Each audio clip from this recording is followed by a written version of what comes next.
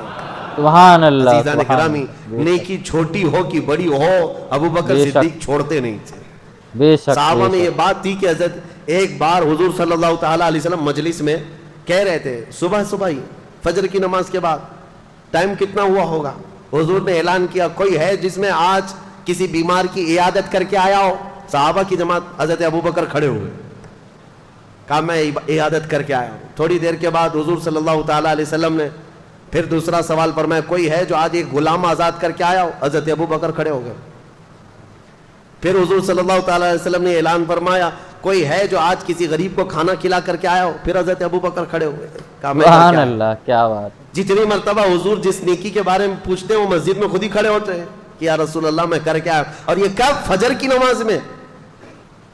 بعد میں رسول کریم صلی اللہ تعالیٰ علیہ وسلم نے یہ اعلان فرمایا اس مجلس میں کہ گروہ صحابہ سنو، جنت کے 8 دروازے ہیں، مسلمان الگ الگ دروازوں سے جنت میں جا رہے ہوں گے، لیکن جنت کا ہر دروازہ ابو بکر کو اپنی طرف پکار رہا ہوگا۔ سبحان اللہ، ہر دروازہ اپنی طرف پکار رہا ہوگا کہ تم اس میں سے آ جاؤ، تم اس میں سے آ جاؤ۔ ابو بکر صدیق کی نیکی، وہ چھوٹی نیکی بھی چھوڑتے نہیں تھے۔ اسامہ بن زید کو روانہ کیا۔ اب ذہن حاضر رکھو، آپ سچویشن کیسی ہے میں خود پڑھ کر کے حیران ہوں۔ اس کے بعد حضرت خالد بن ولید کو بلایا، حضرت شرحبیل حسنہ ایک اور صحابی ہیں، ان کو بلایا، اور تقریباً اس میں بھی 2000 یا 3000 صحابہ کو جمع کیا اور کہا جاؤ اس مسیلمہ کذاب کا مقابلہ کرنا ہے جو جھوٹا نبی بنا ہوا ہے۔ یہ گئے جھوٹے نبی کے مقابلے کے لیے۔ جب گئے تھے لوگ، اس وقت حضرت خالد بن ولید اپنی ایک چھوٹی سی جماعت لے کر کے الگ، اسود انسی اور طلحہ بن خویلد جو 2 اور جھوٹے نبی تھے، کہا میں ان کا کام پہلے کر کے آتا ہوں۔ حضرت خالد بن ولید گئے، ان کے مقابل میں کون کھڑا ہوتا؟ اسود انسی کو، صحیح بات ہے، طلحہ بن خویلد کے جتنے ہواری مواری تھے سب کو مار ڈالا، اور وہ ڈر کے مارے جھوٹا نبی ملک شام بھاگ گیا، اور روایت میں ہے کہ بعد میں مسلمان بھی ہو گیا، چھوڑ دیا۔ اسود انسی جو تھا اس کو اس کے قریبی لوگوں نے مار ڈالا۔ حضرت خالد بن ولید کی ہیبت ایسی تاری ہوئی، یہ 2 جھوٹوں کو مار کر کے حضرت خالد بن ولید پھر آئے شرحبیل حسنہ کے ساتھ۔ یہ 3000 صحابہ کی جماعت تھی، لیکن جیسے ہی گئے یہ مسیلمہ کذاب 30,000 لوگوں کو جمع کر چکا تھا۔ مجھے حیرت ہوتی ہے، رسول اللہ کے زمانے سے یہ زمانہ بہت ملا ہوا ہے، اتنے قریب کے زمانے میں جب 30,000 جھوٹے نبی کو ماننے والے پیدا ہو گئے تھے، تو آج قادیانیوں کی جماعت میں کیوں نہیں جا سکتے؟ ہوتے ہیں۔ صحیح بات ہے، ہمارے دور کا جو دجال 100 سال پہلے جو گزرا، غلام احمد قادیانی، اس نے بھی نبوت کا دعویٰ کیا۔ یہ احمدی جماعت نام سے پوری دنیا میں پھیلی ہوئی ہے، قادیانیوں کی جماعت ہے، یہ اپنے آپ کو جماعت احمدیہ کہتے ہیں، اور سارے انٹرنیٹ پر بھرے ہوئے ہیں ویب سائٹس، اسلام نام سے جیسی کھولیں تو احمدی جماعت کی ویب سائٹ کھولتی ہیں۔ یاد رکھنا نوجوانوں، غلطی سے ان کے زہر میں نہ چلے جانا، ساری باتیں وہی کرتے ہیں لیکن بعد میں چل کر کے اپنے جھوٹے نبی کا عقیدہ دھیرے دھیرے ڈالتے ہیں، اور یہ کہتے نہیں غلام احمد قادیانی کو نبی مان لو تو محمد صلی اللہ علیہ وسلم کے خاتم النبیین ہونے میں کوئی فرق نہیں آتا، وہ رسول اللہ خاتم النبیین ہے لیکن یہ بھی نبی ہے۔ اور یہ ایسا جھوٹا نبی، جاہل، پنجاب کا رہنے والا، قادیان پنجاب میں، اور اس نے انگریزوں کی مدد سے جو نبوت کا دعویٰ کیا تھا، اور خود کے پتہ نہیں ایسی ایسی چیزیں گڑھ کر کے لائے، اس کی کتابیں بھی موجود ہیں، کیا بکتا تھا وہ سمجھ میں نہیں آتا، اور کہتا میرے اوپر وہی آتی ہے، اور فرشتے وہ بھی وہی انگلش میں لے کر آتے تھے۔ ہاں، انگلش میں 2 فرشتے آتے تھے، ٹیسو ٹیسو میسو میسو، اور یہ وہی، یہ ایک مذاق تھا، پوری امت نے اس کا انکار کیا ہے، جھوٹے نبی کا۔ یہ جماعت آج جو پھیلی ہوئی ہے احمدیہ جماعت، اس کو پہچانو، یہ کافر جماعت ہے، اس کا اسلام سے کوئی تعلق نہیں، رسول اللہ کے خاتم النبیین ہونے کا عقیدہ نہیں ہے تو وہ مسلمان ہو ہی نہیں سکتا۔ بے شک حق ہے، صحیح بات ہے۔ اس وقت کی بات کر رہا ہوں، مسیلمہ کذاب جھوٹا نبی، اس کے ساتھ 30,000 لوگ کھڑے تھے، 30,000 لوگ۔ اب جب مقابلے کی بات آئی تو سیدھا مقابلہ ہوا تھا صحابہ کا اور ان کا۔ لیکن صحابہ میں سے تقریباً 700 صحابہ حافظ قرآن وہاں شہید ہو گئے تھے. یہ بہت بڑی تعداد تھی شہادت کی. پوری تاریخ میں بتا رہا ہوں میں, جتنی جنگیں ہوئی ہیں اس میں 700 حافظ قرآن صحابہ شہید ہوئے تھے, جس کی وجہ سے حضرت ابوبکر صدیق رضی اللہ تعالیٰ عنہ نے بعد میں قرآن کو جمع کرنے کا حکم دیا تھا کہ اگر یہ سارے حافظ قرآن صحابہ شہید ہو گئے تو پھر قرآن کیسے محفوظ رہے گا. ان کے بعد ہی قرآن کی حفاظت کا حکم, قرآن کی جمع کرنے کا حکم ہوا. اب ایک اور بات میں مزے کی بتاؤں, جنگ احد میں حضرت امیر حمزہ رضی اللہ تعالیٰ عنہ کو شہید کرنے والے ایک حبشی غلام جن کا نام وحشی ہے, وہ ابو سفیان اور ہندا کا غلام تھا. ہندا نے ایک قسم کھائی تھی کہ امیر حمزہ کو قتل کرنے کے بعد سینہ چاک کر کے میں کلیجہ چباؤں گی, کیونکہ اس کے بھائی اور باپ کا قتل کیا تھا امیر حمزہ نے جنگ بدر میں. تو امیر حمزہ کو قتل کرنے والا وحشی, نام ہی وحشی تھا لیکن کالے قسم کے حبشی, امیر حمزہ کو نیزہ مار کر کے شہید کیا تھا. بہت تیر انداز, ایسا نشانہ لگانے میں ماہر, ایسا نشانہ کہ بہت دور سے اگر وہ ایک باریک سی چیز کو بھی رکھ دیا جائے تو اپنے نیزے سے نشانے پر لگا دیتے. تو امیر حمزہ اس کے نیزے سے شہید ہوئے. لیکن حیرت کی بات یہ ہے کہ وہ وحشی بعد میں اسلام میں داخل ہوئے اور رسول اللہ کے صحابی بھی بنے. میرے آقا نے بہتوں کو معاف کیا ہے, بہتوں کو معاف کیا ہے. لیکن یہ وحشی, اب ہم انہیں حضرت وحشی کہتے ہیں, ہمیشہ اس غم میں رہتے تھے کہ میں نے رسول اللہ کے چچا کو قتل کیا ہے. رسول اللہ کے قریبی چچا اور سپہ سالار اسلام بطل جلیل اللہ کے شیر کو میں نے قتل کیا. اپنے آپ میں وہ غمگین رہتے تھے کہ میں نے کیسے کو قتل کیا, اس کا کفارہ انہیں ادا کرنا تھا. پھر جیسے ہی حضرت خالد بن ولید کا یہ لشکر نکلا تھا مسیلمہ کذاب کو مارنے کے لیے, اور جنگ بہت سخت ہو گئی تھی, 700 صحابہ شہید ہو گئے تھے, اس وقت جانتے ہیں سب سے اہم کردار ادا کیا تھا یہ حضرت وحشی نے. نشانہ باز کی ضرورت تھی. مسیلمہ کذاب چھپ چھپ کر کے بیٹھتا تھا, اس کے اطراف لوگوں کی بھیڑ ہوتی, چھپتا تھا. یہ حضرت وحشی نے جو نیزہ حضرت امیر حمزہ کو مارا تھا نشانے سے, اس جنگ کے میدان میں بڑی دور سے نیزہ چلایا تھا تو سیدھے مسیلمہ کذاب کی پیشانی میں گھس گیا. وہ جھوٹا نبی ایک ہی دم میں مر گیا, نیچے زمین پر آ گیا. وہ حضرت وحشی کہتے تھے میں نے یہ کفارہ ادا کر لیا. زمانے جاہلیت میں نے ایک بطل جلیل کو قتل کر دیا تھا, زمانہ اسلام میں دنیا کا سب سے بڑا دجال جھوٹا نبی تھا, اس کو میں نے قتل کیا. یہ جنگ سرو کر لیا حضرت ابوبکر صدیق نے. اب سنیے, حالات ایسے تھے کہ ایک طرف حضرت خالد بن ولید مسیلمہ کذاب سے لڑنے کے لیے گئے, ایک طرف حضرت اسامہ بن زید 10,000 کا لشکر لے کر رومیوں سے لڑنے گئے, ان کے باپ کا بدلہ بھی لینا تھا, رومیوں سے لڑنے کے لیے گئے. اور تیسری طرف زکوٰۃ کے منکرین جو تھے وہ کہہ رہے تھے ہم زکوٰۃ نہیں دیں گے. حضرت ابوبکر صدیق سارے صحابہ جو موجود تھے, اکثر تو جا چکے 2 جنگوں میں بلکہ کئی جنگوں میں, خود حضرت ابوبکر موجود ہیں اور کچھ صحابہ تھے, کہا کہ اٹھو وہ زکوٰۃ کے جو منکرین ہیں ان سے ہم جا کر لڑیں گے. حضرت عمر نے کہا کیا پورا مدینہ خالی کر دو گے آپ؟ خلافت پہ ابھی آئے بیٹھے ہیں اور آنن فانن آپ ساری لڑائیاں, ادھر بھی ادھر بھی وہ بھی یہ بھی, یہ زکوٰۃ کے جو منکرین ہیں ان کو بعد میں نپٹ لیں گے. صدیق اکبر نے کیا کہا جانتے ہو؟ اے عمر, اسلام سے پہلے جو تمہارے اندر شدت تھی, جو جلال تھا, وہ کہاں چلا گیا؟ دین اور ایمان کے متعلق تمہارا غضب ٹھنڈا کیوں ہو گیا؟ اور پھر کہتے ہیں سارے مدینے والے آ کر مجھے روک دیں کہ یہ منکرین زکوٰۃ سے لڑنا نہیں چاہیے. کہتے ہیں قسم خدا کی, وہ ایک بکری کا بچہ بھی جو زکوٰۃ میں پہلے دیتے تھے, اگر وہ بھی ان لوگوں نے دبا کر کے رکھ لیا تو یہ ابو بکر ان سے لڑتا رہے گا چاہے مدینے والوں کے چھتڑے اڑ جائیں. کیوں؟ اس کو ہلکے میں نہیں لیتے تھے. کہا آج انہوں نے زکوٰۃ کا انکار کیا, کل نمازوں کا انکار کریں گے, اس کے بعد پھر وہ دین اسلام کی بنیادوں کو ہلا دیں گے. یہ ہوتی ہے خلافت کی اہم ذمہ داری کو سمجھنا. برائی جب شروع ہو تو اس کے ناکے پر ہی روک لگا دینا چاہیے, یہ نہیں کہ بڑھنے کے بعد دیکھیں گے مقابلہ کر کے روک لیں گے. نہیں, حضرت ابوبکر صدیق نے منکرین زکوٰۃ سے لڑنے کے لیے بھی صحابہ کو بھیج دیا, اور یہ تینوں محاذ پر گئے ہوئے صحابہ کوئی بھی ناکام واپس نہیں لوٹا.